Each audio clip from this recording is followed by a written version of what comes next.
Beritakanlah firman, siap sedialah baik atau tidak baik waktunya. Shalom, puji Tuhan karena Tuhan sehingga kita boleh ada lagi dalam renungan harian di hari ini. Firman Allah yang menjadi renungan kita bersama di hari ini saya ambil dari Markus pasal 6 ayat 45 sampai dengan ayatnya yang ke-52. Secara khusus saya akan baca ayat 49 sampai 52, firman-Nya berkata demikian. Ketika mereka melihat dia berjalan di atas air, mereka mengira bahwa ia adalah hantu. Lalu mereka berteriak-teriak, sebab mereka semua melihat dia dan mereka pun sangat terkejut. Tetapi segera ia berkata kepada mereka, "Tenanglah, aku ini, jangan takut."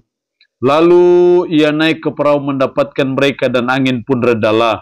Mereka sangat tercengang dan bingung, sebab sesudah peristiwa roti itu mereka belum juga mengerti dan hati mereka tetap degil. Demikian kebenaran firman-Nya hari ini yang secara khusus mengajar, menasihati kita menghadapi masa yang sukar. Tidak bisa dipungkiri bahwa dalam realita kehidupan kita seringkali diperhadapkan pada masa-masa yang sukar, masa-masa yang sulit dalam hidup kita. Apakah itu berupa tantangan, pergumulan, persoalan, krisis ekonomi, apakah itu sakit penyakit yang menggerogoti hidup kita, itu semua adalah masa-masa yang sukar dalam hidup. Dan ternyata bukan hanya kita, murid-murid pun pada masa zaman Yesus pun pernah dan sering mengalami masa-masa yang sukar dalam hidup mereka.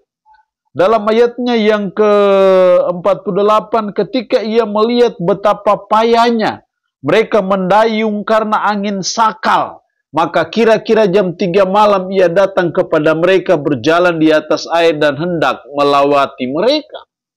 Perhatikan di situ betapa payahnya mereka mendayung karena angin sakal. Mereka juga sedang menghadapi masa-masa yang sukar, masa-masa yang sulit, masa-masa yang genting dalam hidup mereka.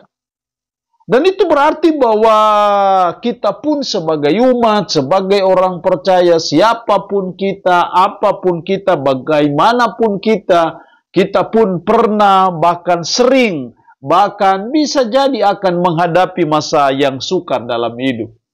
Lalu pertanyaannya adalah bagaimana caranya kita menghadapi masa yang sukar dalam hidup? Apa yang dituntut dari kita? Cara yang baik, cara yang benar, cara yang sesuai dengan firman menghadapi masa yang sukar itu seperti apa? Ada 3 hal penting yang saya amati dalam ayat ini. Yang pertama dalam ayat 45. Sesudah itu Yesus segera memerintahkan murid-muridnya naik ke perahu dan berangkat lalu lebih dulu ke seberang ke Betsaida. Sementara itu ia menyuruh orang banyak pulang. Perhatikan di situ bahwa Yesus segera memerintahkan murid-muridnya naik ke perahu. Dan atas ketaatan mereka terhadap perintah Yesus, justru mereka mengalami masa yang sukar pada waktu itu. Ketika mereka mendayung karena angin sakal. Di sini kita melihat hal yang pertama dalam menghadapi masa yang sukar. Yang pertama adalah kita harus menyadari bahwa Tuhan sering mengizinkan hal itu. Jadi masa-masa yang sukar dalam hidup kita seringkali diizinkan Tuhan. Sama seperti murid-murid, Yesus yang menyuruh mereka naik perahu dan berangkat lebih dulu. Dan mereka mentaati apa yang dilakukan oleh Yesus. Dan saya percaya Yesus tahu apa yang mereka akan alami. Tapi kenapa mereka tetap mengalami itu? Itu pertanda bahwa Tuhan yang mengizinkan masa yang sukar yang dialami oleh murid-murid. Dan kalau Tuhan yang mengizinkan pasti punya maksud. Pasti punya rencana yang baik. Dengan mereka mengalami angin sakal dan akhirnya Yesus bisa meredahkan angin sakal itu. Dan akhirnya mereka sangat tercengang dan bingung. Semakin mereka menyadari siapa sesungguhnya Yesus itu. Jadi dalam menghadapi masa yang sukar kita harus tetap menyadari. Kita harus tetap percaya bahwa Yesus sering mengizinkan hal itu terjadi dalam hidup kita.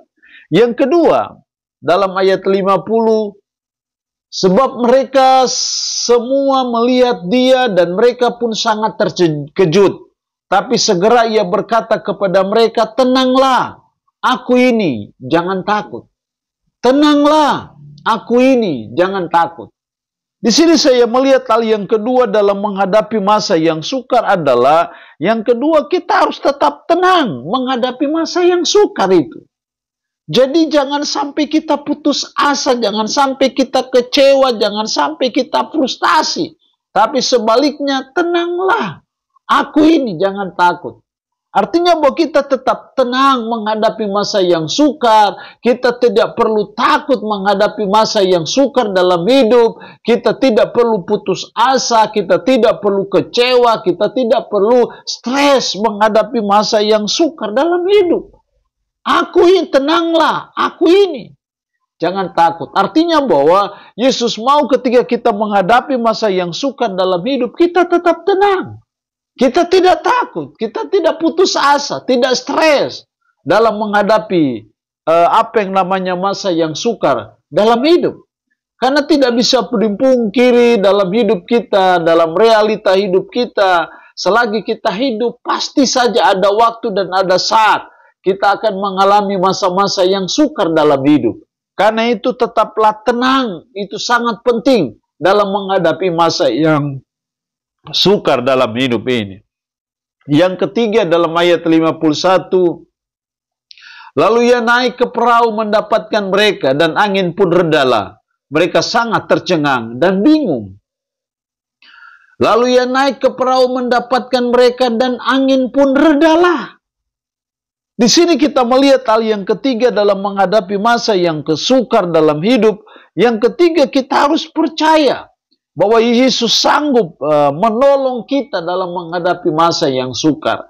Yesus sanggup meneduhkan ombak dan gelombang dalam hidup kita. Yesus sanggup meredakan angin sakal yang seperti apapun, sedahsyat apapun. Seperti yang dia lakukan bagi murid-muridnya. Ketika mereka sedang menghadapi masa yang sukar, Yesus datang menolong mereka. Jadi hal yang ketiga sangat penting menghadapi masa yang sukar. Kita harus tetap yakin, kita harus tetap percaya bahwa Yesus sanggup menolong kita. Jadi tidak perlu putus asa, karena kita percaya bahwa Yesus tidak pernah kewalahan menolong kita. Yesus tidak pernah kesulitan meredahkan angin sakal dalam hidup kita. Karena saya percaya Dia adalah Tuhan, Dialah penguasa alam semesta. Sehingga Dia tidak pernah kesulitan dan kewalahan dalam menghadapi apapun juga. Jadi mari kita tetap percaya bahwa Yesus sanggup menolong saya dalam menghadapi masa yang sukar dalam hidup ini. Allah yang punya firman ini memberkati kita dengan firman-Nya di hari ini. Amin. Mari kita berdoa. Puji syukur untuk firman-Mu hari ini yang mengajar dan menasihati kami menghadapi masa yang sukar. Tolonglah kami supaya dalam menghadapi masa yang sukar, kami menyadari bahwa Tuhan sering mengizinkan hal itu terjadi. Tolonglah kami supaya kami tetap tenang dalam menghadapi masa yang sukar. Dan tolonglah kami untuk kami percaya bahwa Yesus sanggup menolong kami. Tanamkanlah, meteraikanlah firman dalam hati dan pikiran kami. Dan sanggupkanlah kami untuk bisa memperlakukan firman ini dalam hidup kami sehari-hari. Berkat Tuhan bagi umat-Mu yang mendengarkan renungan harian di hari ini. Yang sakit, hamba berdoa dalam nama Tuhan Yesus. Tuhan lawat, Tuhan jamah, Tuhan sembuhkan dari sakit penyakit yang diderita. Terpuji-pujilah nama-Mu, dalam nama Tuhan Yesus Kristus kami berdoa. Amin. Shalom. Tuhan Yesus memberkati kita dengan firman-Nya di hari ini.